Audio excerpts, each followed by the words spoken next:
अस्सलामुअलैकुम काश्तकार भाइयों, पोटाश वाली खादों का आप इस्तेमाल करके ना सिर्फ आप अपनी पैदावार बढ़ा सकते हैं बल्कि पैदावार के अंदर की क्वालिटी और मेयार को भी बेहतर बना सकते हैं। ज़िम्मेदार भाइयों, जब हम मार्केट में पोटाश लेने जाते हैं तो हमें 3 तरह की पोटाश मिलती है। एक MOP, SOP और सालोबल पोटाश। आज हम इन तीनों के बारे में गुफ्तगू करेंगे कि इनमें क्या फ़र्क है, इनको कब इस्तेमाल करना चाहिए। तो इसके अलावा जो आपके इनके बारे में सवालात हैं वो सारे के सारे आज दूर होने वाले हैं। तो आप देख रहे हैं डेरा नवाज़श अली यूट्यूब चैनल और मैं आपका मेज़बान हाफ़िज़ अब्दुल मुईद। ज़िम्मेदार भाइयों, सबसे पहले बात करते हैं MOP पर।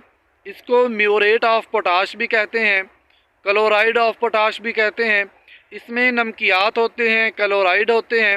जब इसको पोटाश को पहाड़ों से निकाला जाता है, काटा जाता है, पत्थर को क्रश करने के बाद इसको जो है वो थैलों में पैक किया जाता है। इसको रिफाइंड नहीं किया जाता और इसमें 60% जो है वो पोटाश होती है। इसलिए इसका रेट भी जो है वो कम होता है बनिस्बत SOP के और सालोबल पोटाश के, क्योंकि इसको रिफाइंड नहीं किया जाता। इसमें नमकियात, क्लोराइड और कोई चीज़ें जो इजाफी होती हैं वो सारी की सारी इसमें मौजूद होती हैं। अगर आपको मैं मिसाल से समझाऊं कि एक गंदम साफ़ की जाती है और एक गंदम को आप साफ़ ना करें, उसमें जो है वो जौ, मिट्टी, हर चीज़ मौजूद होती है। तो दोस्तों, इसी तरह जो है वो MOP है, इसमें हर चीज़ जो है वो मौजूद है, इसलिए इसका रेट भी कम है।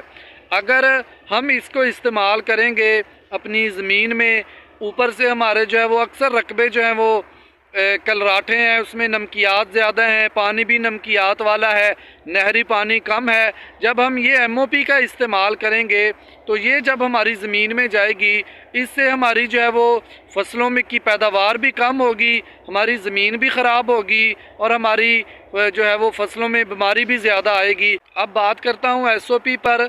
जब ये पोटाश पहाड़ों से निकाली जाती है, इसको फिर एक प्रोसेस से गुजारा जाता है। इसमें क्लोराइड, नमकियात, मिट्टी वगैरह जो है वो अलहदा हो जाती है और फिर इसमें उसकी जगह जो है वो 18% सल्फ़र डाला जाता है। यानी कि 9 किलोग्राम आपको एक बैग में सल्फ़र भी मिलेगा और 50% जो है वो पोटाश होती है। जब ये सल्फ़र वाली खाद हम इस्तेमाल करेंगे अपनी ज़मीन में, और जो कलराठी ज़मीन होगी वो सल्फ़र जो है वो ज़मीन को भी बेहतर बना रहा होता है। पौधों की जो सलाहियत होती है ख़ुद ब खुद ख़ुराक लेने की, नीचे जो खादें हमारी फ़िक्स हुई पड़ी हैं उनको उठाने की, वो सलाहियत भी ज़िंदा कर रहा होता है। इससे हमारी पैदावार भी बढ़ती है और पैदावार की जो शाइनिंग होती है वो भी वापस आ जाती है। अब बात करता हूँ सालोबल पोटाश के हवाले से। जब इसको पहाड़ों से निकाला जाता है तो इसको कई मरतबा रिफाइंड किया जाता है, ज़्यादा प्रोसेस से गुजारा जाता है, इसलिए इसकी प्राइस जो है वो तमाम पोटाशों से ज़्यादा है।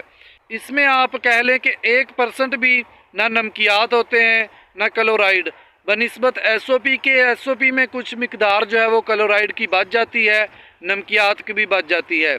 और ये जो 25 किलो वाली पोटाश है ये बिल्कुल प्योर पोटाश होती है। अब सवाल ये है कि क्या हम MOP का इस्तेमाल बिल्कुल नहीं कर सकते? ज़िम्मेदार भाइयों, MOP हम उन रकबों में इस्तेमाल कर सकते हैं जहां नहरी पानी है, नमकियात वाला पानी नहीं है, ज़रख़ेज़ इलाका है। और SOP हम जो है वो कलराठे के रकबे में भी इस्तेमाल कर सकते हैं, जो ज़रख़ेज़ इलाका है वहाँ पर भी इस्तेमाल कर सकते हैं। और SOP जो 50 किलो वाली पैकिंग है, इसको हम नीचे डालें ज़मीन की तैयारी के वक्त तो ये ज़्यादा रिज़ल्ट देती है। और जो सालोबल पोटाश है, इसको हम फिर गोब की हालत में या जब आपने ऊपर डालनी हो उस वक़्त हम इस्तेमाल करें तो इसका रिज़ल्ट जो है वो ज़्यादा मिलता है। तो उम्मीद है आपको मेरी तमाम बातों की समझ आ गई होगी। आपको एक बात बता दूं, ये जो पोटाश MOP है, SOP है, सालोबल पोटाश है, ये तीनों पोटाश की एक ही किस्म है, एक ही जगह से ली जाती है। तो इनमें कोई और फ़र्क नहीं है, बस इसमें जो फ़र्क है वो रिफाइंड का है, प्रोसेस का है। MOP को बिल्कुल प्रोसेस से, किसी प्रोसेस से नहीं गुजारा जाता। जो SOP है इसको थोड़ा बहुत गुजारा जाता है और जो सालोबल पोटाश है इसको कई मरतबा जो है वो रिफाइंड किया जाता है।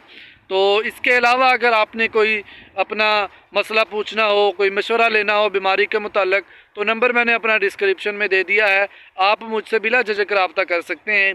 अभी आप मुझे अपनी दुआओं में याद रखना। अगली वीडियो तक मुझे इजाज़त दीजिए। अल्लाह हाफिज़।